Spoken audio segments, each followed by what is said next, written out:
Breaking news for you now. The Sydney Swans have just released a statement as to the future of the 4 players involved in the sexual assault allegations. Yeah, live to 7 News chief reporter Chris Reason at Swans HQ. Chris, what has the club decided? Well, good morning to you guys. A dramatic statement just released in the last couple of minutes from Swans HQ here behind me. I'll read it straight out to you.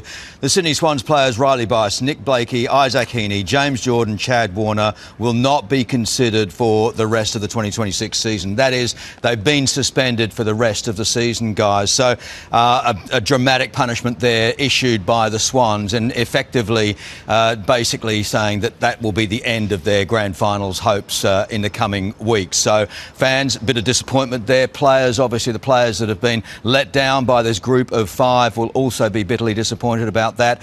No word on what the Swans club is doing or saying for the victims potentially in this case. Had got to be pointed out, though, that of those 5 players, this is no statement about what the police are investigating. This is just about their behaviour around that night, i.e. that they went out late drinking through till past midnight, about 2, 3, 4 a.m, came back to the club and then allegedly invited several women back to their hotel rooms. It's that behaviour that the Swans club are punishing today, making no inference about what might have happened within that room. They've been quite clear and off-record comments that they're leaving that part of this incident to the police. And as you know, the 5 men involved in this case are assisting police with inquiries. We're not saying that they're at the centre of any investigations or indeed that they've been charged. And Victoria Police have made it very clear that no one yet has been charged in this case.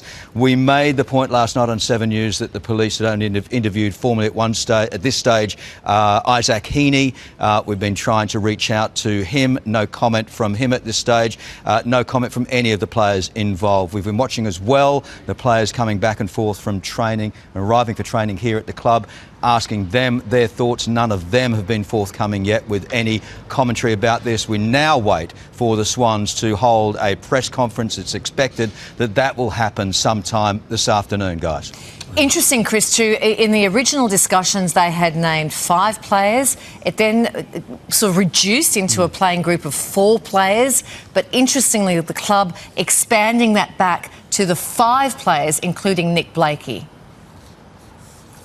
Well, we know that 5 players were left behind in Melbourne, if you like, when this incident broke out. We had the rest of the playing squad came back up, flying back up to Sydney. 5 players chose to drive back up, made their own way home in a hire car back here to Sydney. We know that yesterday the club told us in briefings that they were going to be interviewing 5 players, those 5 players individually at their homes. They weren't invited back here, and indeed we were here all day. None of the 5 did show up here at the clubs. The individual interviews conducted by the club management with those players were done in the presence of legal representatives. Each of the players, we're told, had a legal representative with them at the time of that interview. When those interviews were finished and the processing was done, they took the results of that back to a board meeting here last night. The board met to discuss the next moves. They issued a statement last night saying that the player group was in a serious breach of expected club behaviour and standards. They said, going to take firm action. Well, that has now just been confirmed in these last few minutes, standing the players down for the rest of the season. The question will now be, will that be firm enough for many of the people who've been watching this, women's advocates particularly, the victims? We've got to think about them as well. Will the rest of the AFL think that that is an entirely appropriate punishment? Will more need to be done? Well, perhaps this is just a start of where the club is seeing this situation at the moment. All right, thanks, Chris. Thanks for the update there from Swans HQ.